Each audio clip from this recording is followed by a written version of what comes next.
Poppy কিচেনের recipe দেখে আজকে আমি রান্না করলাম চিকেন ডাক বাংলো। নামটা শুনে কেমন জানি লাগছে। রান্না করে খেয়ে দেখেছি, মাশাআল্লাহ অনেক মজার ছিল।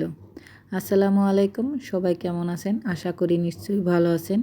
আমি আলহামদুলিল্লাহ ভালো আছি। আজকে রান্না করব চিকেন ডাক বাংলো।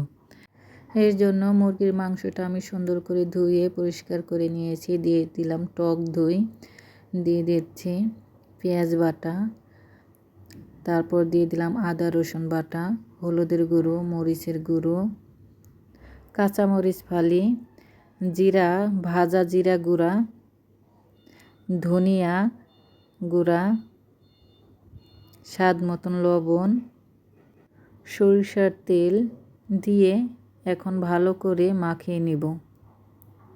একটু সময় নিয়েই মাখাবো, আর মাখানোর পরে আমি 20 মিনিট রেখে দেব। ভালো করে মাখিয়ে নিচ্ছি। মাখানো শেষ, আমি এখন রেখে দেব। আর এদিকে আমি ডিম সেদ্ধ করতে বসিয়ে দিয়েছিলাম। ডিম সেদ্ধ হয়ে গেছে। ডিমগুলো আমি সুন্দর করে ছিলে নেব। আমার ভিডিওটি যদি ভালো লাগে লাইক কমেন্ট করবেন, শেয়ার করবেন। আমার ফেসবুক পেজটা সবাই ফলো দেবেন। আর ইউটিউব চ্যানেলটা যারা দেখতেছেন আমার প্লিজ ইউটিউব চ্যানেলটা সবাই সাবস্ক্রাইব করবেন। ডিমগুলো এখন আমি ভেজে নেব।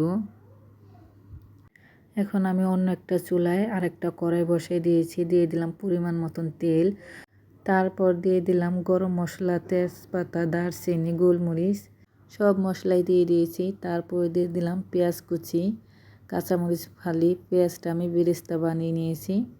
তারপরে দিয়ে দিলাম মাংস, যে মাংসটা আমি মাখিয়ে রেখেছিলাম সব মশলা দিয়ে। এখন আমি একটু লো হিটে চুলার আঁচটা দিয়ে ভালো করে কষাই নিব মুরগিটা। আর এই পাশে আমি ডিম ভাজছিলাম, আলুটা ভাজা হয়নি, এখন আমি আলু ভেজে নেব। মাংসটা কষাতে কষাতে আলুটা এই চুলায় ভেজে নিচ্ছি। আমার আলু ভাজা হয়ে গেছে।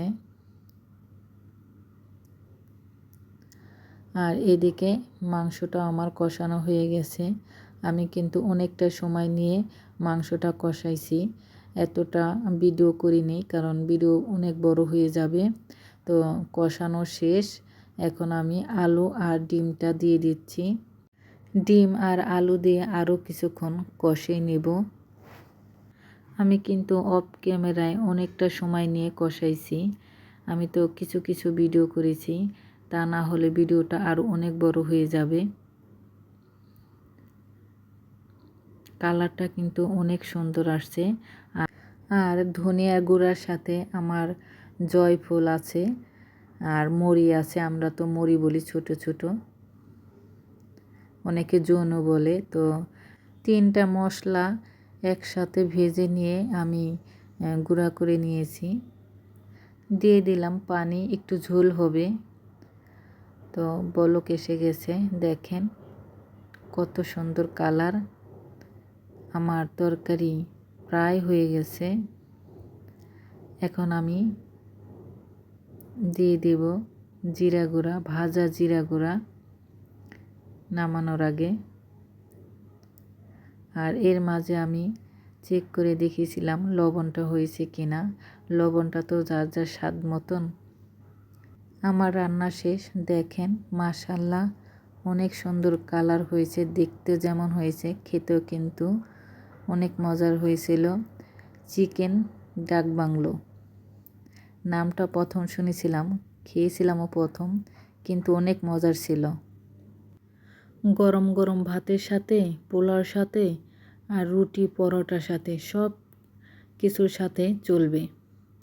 দেখতে যতটা লোভনীয়, খেতেও ততটা মজা হয়েছে। আজকে পর্যন্তই, আল্লাহ হাফেজ।